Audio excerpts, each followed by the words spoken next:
ભરૂચના પાંચબત્તી ખાતે બીજી ટ્રેડ સેન્ટરમાં દાદર થયો ધરાશાયી। ભરૂચ શહેરના અતિવ્યસ્ત પાંચબત્તી સર્કલ ખાતે આવેલ બીજી ટ્રેડ સેન્ટરમાં અચાનક દાદર ધરાશાયી થવાની ગંભીર ઘટના સામે આવી છે।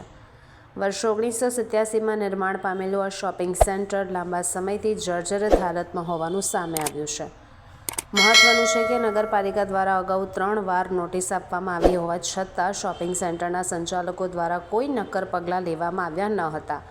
આજે દાદર ધરાશાયી થતાં અહીંથી રોજ દર્દીઓની અવરજવર રહેતી ડૉક્ટર માલજીવાલા અને ડૉક્ટર અંતાણી તરફ જતો માર્ગ જોખમી બની ગયો છે।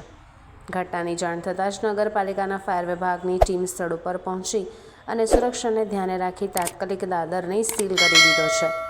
સદભાગ્યે આ દુર્ઘટનામાં કોઈ પણ જાનહાનિ નોંધાઈ નથી, પરંતુ મોટી દુર્ઘટનાની ભીતિ યથાવત છે। ચોંકાવનારી વાત તો એ છે કે જર્જરિત હાલત હોવા છતાં રોડ તરફ આવેલી દુકાનોના દુકાનદારો દ્વારા પણ ગંભીરતા દાખવવામાં આવી નથી। પાલિકાની વારંવારની સૂચનાઓ છતાં યોગ્ય કાર્યવાહી ન થવાના કારણે ભવિષ્યમાં મોટી જાનહાનિ સર્જાઈ શકે તેવી શક્યતાઓ વ્યક્ત કરવામાં આવી રહી છે। હું મનોજ ચોકસી અહીંયા બીજી ટ્રેડ સેન્ટરમાં લગભગ 92થી એટલે લગભગ 32 વર્ષ 33 વર્ષથી મારી ઓફિસ છે ને શરૂઆતથી જ અમે લોકો આવેલા। અત્યારે જેમ જેમ ટાઈમ જાય છે એમ જર્જરિત થતું જાય છે। આ માટે એસોસિએશને નગરપાલિકાને ઘણી વખત જણાવેલું છે, પણ જે બધા ભેગા થઈને રીડેવલપમેન્ટ અથવા તો આ માટે કંઈ કરવું જોઈએ એના કોઈ એક્શન લેવાતા નથી।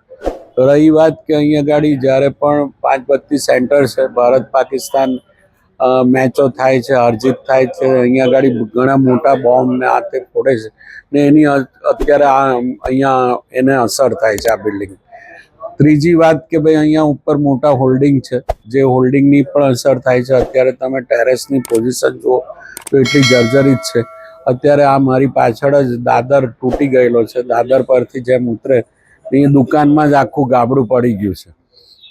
આવા ગાબડા અગાઉ પણ 3-4 વાર પડ્યા છે ને આમાં નગરપાલિકાએ નોટિસો પણ આપી છે, પણ એના માટે કોઈ કાર્યવાહી આગળ ઉપર થઈ નથી ને આમાં કોઈ બહુ મોટી જાનહાનિ ભવિષ્યમાં થાય એવું લાગે છે ને એની જવાબદારી ટોટલ નગરપાલિકાની થાય અથવા કોની થાય એ માટે એક પ્રશ્ન ઊભો થાય।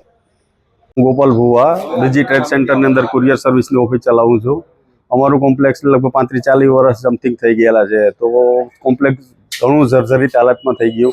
આગળ પણ 2-3 વખત ગાબડા પડેલા છે। નગરપાલિકાએ નોટિસો બી 3 વખત આપી, છતાં પણ કોઈ બીજી ટ્રેડ સેન્ટરના એસોસિએશન છે કંઈ હજી ખબર નહીં કંઈ કરતા છે કે નહીં। આજે ફરી વખત એ જ હાલત મારી પાછળ જોઈ શકો છો।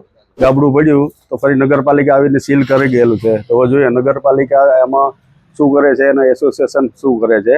આગળ પણ કોઈ મોટી જાનહાનિ ન થાય એના માટે નગરપાલિકાએ પૂરેપૂરી તકેદારી લેવી જોઈએ।